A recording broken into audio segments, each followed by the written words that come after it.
कि पहाड़ों से एक आवाज आई थी। ये कहानी दादी ने सुनाई थी। एक परी रहती थी बादलों में, एक लड़का गिना जाता था पागलों में।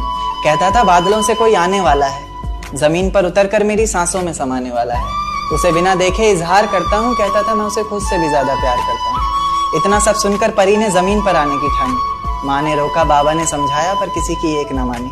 रात का वक्त चारों तरफ अंधेरा था, रोशनी के नाम पर बस चांद का बसेरा था। अब चांद से याद आया कि चांद की रोशनी